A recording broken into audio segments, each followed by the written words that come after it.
जय गीता भागवत। विश्वरूप का वध करने के कारण इंद्र को ब्रह्महत्या का पाप लगा, जिसके कारण उनका स्वरूप बदल गया। देवताओं द्वारा 1 वर्ष तक पुरुषण किए जाने के बाद भी जब इंद्र का वह पाप नहीं छूटा, तब देवताओं की प्रार्थना पर ब्रह्मा जी ने उस ब्रह्महत्या के पाप को 4 भाग में बांट दिया। उनमें एक भाग पृथ्वी को दिया, जिसके कारण वह कहीं कहीं ऊसर हो गई। ब्रह्महत्या का दूसरा भाग वृक्षों को दिया गया, जिसके कारण कोई कोई गोंद वृक्ष अथवा लाही लग जाने से सूख जाते हैं। गूगल के अतिरिक्त प्रत्येक गोंद को अपवित्र समझना चाहिए। ब्रह्महत्या का तीसरा भाग स्त्रियों को दे दिया, जिसके कारण वे प्रति महीने रजस्वला होती है। रजस्वला स्त्री की चौथे दिन शुद्धि होती है। स्त्रियों को यह वरदान भी दिया कि उनके शरीर में कामदेव का निवास सदैव बना रहेगा।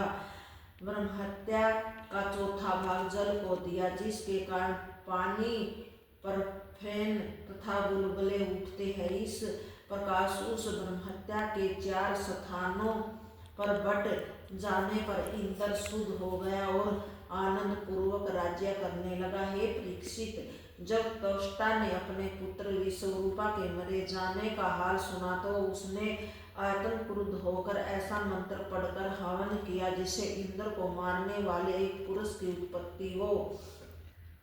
परंतु श्री नारायण की इच्छा से सरस्वती ने उस मंत्र को इस प्रकार उलट दिया कि उस पुरुष की मृत्यु इंद्र द्वारा हो जाए। त्वष्टा का हवन पूर्ण होने पर अग्निकुंड से पर्वत के समान विशालकाया कृष्णवर्ण गदा तथा खंडधार तथा एक महाबली दैत्य की उत्पत्ति हुई। एक बाण जितनी दूर जाता था, उतनी शरीर उस दैत्य का प्रतिदिन बढ़ता था।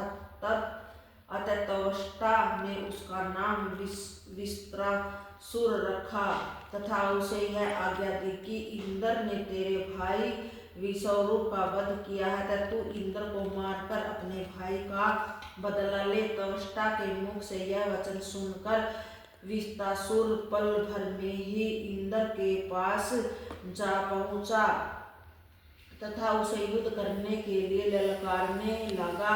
उस दैत्य का भयानक रूप देखकर तथा उसकी घोर गर्जना सुनकर इंद्र सहित सब देवता अत्यंत भयभीत हो गए। उस समय विस्त्रासुर ने इंद्र को अपने मुख में निगल जाने की अभिलाषा की। उस समय इंद्र आदि सभी देवताओं ने उसके ऊपर अपने अपने अस्त्र शस्त्र चलाना आरंभ कर दिया, परंतु वह दैत्य उन सभी अस्त्रों को सहज में ही निगल गए। यह दशा देखकर देवराज इंद्र सब देवताओं को साथ लेकर वहां से भाग खड़े हुए तथा श्री नारायण की शरण में जाकर हाथ जोड़कर इस प्रकार कहने लगे, हे दीनबंधो, हम लोग आपकी शरण में आए हैं। आप इस दैत्य के हाथों से हमारे प्राण बचाइए। हम लोग स्वयं अपनी रक्षा करने में असमर्थ हैं।